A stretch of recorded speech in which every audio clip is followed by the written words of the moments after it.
Hello everyone, today I'm going to present the translation problems I found in Lexical Teachers based on Montefiore equivalence theory. So, the first problem is grammatical equivalence. The original sentence is, guru adalah seseorang yang bertanggung jawab mengajar siswa di kelas. The problem here is the phrase bertanggung jawab mengajar. In Indonesian, we say bertanggung jawab followed directly by a verb. But in English, responsible needs the preposition for plus an ing form. We cannot say responsible to teach. I think it sounds unnatural. So I translate as teachers are responsible for teaching students in a classroom. This follows the correct English grammatical pattern, responsible for plus verb in. And next, the second problem is also grammatical equivalence. The sentence is, guru juga harus bisa memahami karakter semua siswa. The issue is harus bisa, which means must, can, or must be able to in Indonesian. We can stack these modal words together, but English doesn't allow double modals like must, can. So my solution was they must also be able to understand the character of all students. I kept must with be able to because the structure is acceptable in English. It's modal plus infinitive, not double modals. And the next, third problem, I think it's textual equivalence. The original text is, meskipun beberapa guru tidak terlalu memperhatikan hal itu, this is about cohesion. Meskipun is a contrastive connector. If I put although in the middle of a long English sentence, it breaks the natural flow and makes it harder to read. So I placed although at the beginning of its clause. Although some teachers don't pay much attention to this maintains the contrast while keeping smooth sentence flow in English. Next, fourth problem, I think it's lexical equivalence, like idiom. The phrase is, cara itu sudah menjadi jalan hidupnya. Jalan hidup literally means life road or life path, but saying it has become their life path sounds weird in this context. It's too poetic and doesn't fit. So I use it has become their way of life instead. This is a natural English idiom that means something is deeply part of someone's routine or lifestyle. It captures the same meaning smoothly. 5. I think the problem is lexical equivalence. The original sentence is para guru yang muda and para guru yang tua. In Indonesian, repeating para guru yang sounds fine and even emphasizes the comparison, but in English, this repetition sounds clumsy and redundant. I simplified it to young teachers and older teachers. This is more concise. Also, I use older instead of old because it sounds less harsh and more respectful when comparing age groups. The sixth problems, in my opinion, it's lexical equivalence about collocation. The sentence is, guru yang tua harusnya mengikuti jejak guru muda.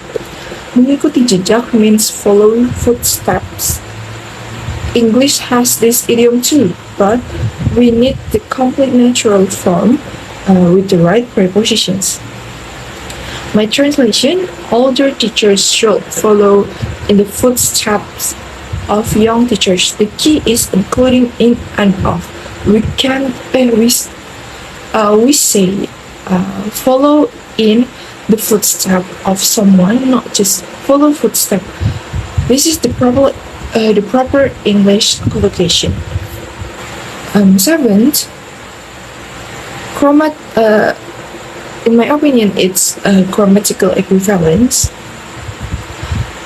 From the original text, mereka berpikir teknologi hanya untuk bermain media sosial. The problem here is bermain media sosial literally play social media in English. We don't use the verb play with social media. I think the grammar doesn't work. I changed it to playing on social media. We use the preposition on with social media platforms, and playing the gerund form that naturally follows for in this context. Next, 8, lexical equivalence. The phrase is siswa zaman sekarang kurang sopan. Zaman sekarang literally translates to era now or time now, which sounds very awkward and non-native in English. I translated it as students nowadays are less polite. The word nowadays is the natural idiomatic way English speakers revert to the current time period. It's one word and flows smoothly. 9, it also lexical equivalence, idiom or metaphor from the original text. Masalahnya seperti bola salju yang terus membesar. This is a metaphor like a snowball that keeps getting bigger, while we could translate it literally. English actually has a verb form of this metaphor.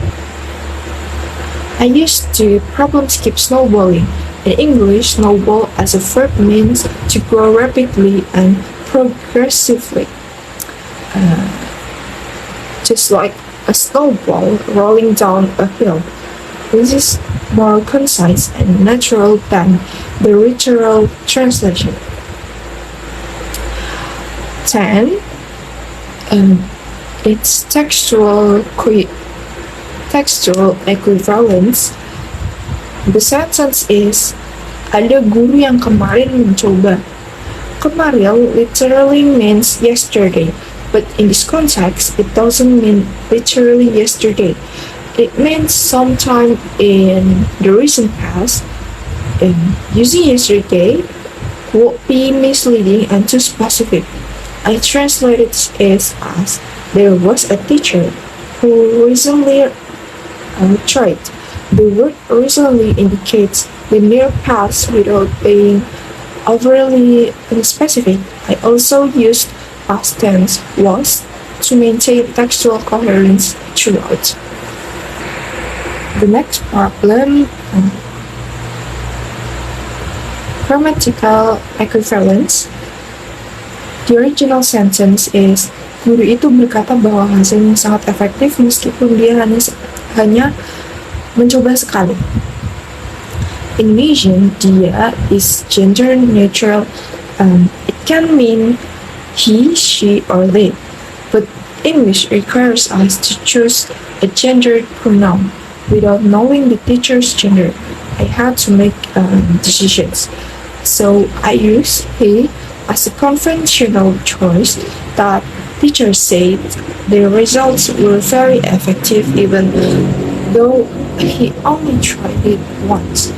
Alternatively, I could have used a singular they, but he is still common in formal writing when gender is unknown. 12. Textual equivalence. The sentence is, guru yang lain ingin meniru guru itu. dan guru yang lain juga mengatakan akan belajar. The problem here is repeating guru yang lain, other teachers, twice in one sentence. In Indonesian, this is acceptable, but English strongly prefers using pronouns to avoid redundancy. My translation: other teachers want to imitate that teacher, and they also state they will learn using they the second time improves cohesion and makes the sentence flow better without unnecessary repetition. 13. Lexical equivalence. The original sentence is tidak semua guru itu benar-benar melakukan apa yang mereka katakan. Benar-benar melakukan literally means truly or really do. The question is which English word best captures this emphasis in a negative statement. I choose not all of those teachers actually do what they say. The word actually works perfectly here to show the gap between what they say and what they do. It's more natural than really or truly in this context. Next, 14. The problem is lexical equivalence. The phrase is kreativitas harus dibebaskan. Dibebaskan can be translated as either freed or liberated. Both are grammatically correct, but we need to choose which sounds more natural in educational context. I use should be liberated because liberated sounds more appropriate in academic and artistic discourse. It carries the right connotation for creative freedom in art education, whereas freed might sound too simple or casual. 15. Grammatical equivalence. The original sentence, gurunya sendiri meminta siswa meniru contoh tugas tanpa perubahan apapun. The phrase tanpa perubahan apapun follows Indonesian word order without change, what or any, but English has a different structure for this type of expression. I translated it as without any change. In English, the natural order is without plus determiner like any plus noun like change. Also, changes should be plus noun like changes. Also, changes should be plural here. This follows standard English grammar rules. 16. Lexical equivalence. The phrase is guru hanya bicara tanpa tindakan. Bicara tanpa tindakan means talking without action. We need an English expression that captures this idea naturally. There is actually an idiom all talk no action, but I considered the register of the text. I kept it straightforward. Teachers only talk without action. This is simple and direct, maintaining the former register of the text.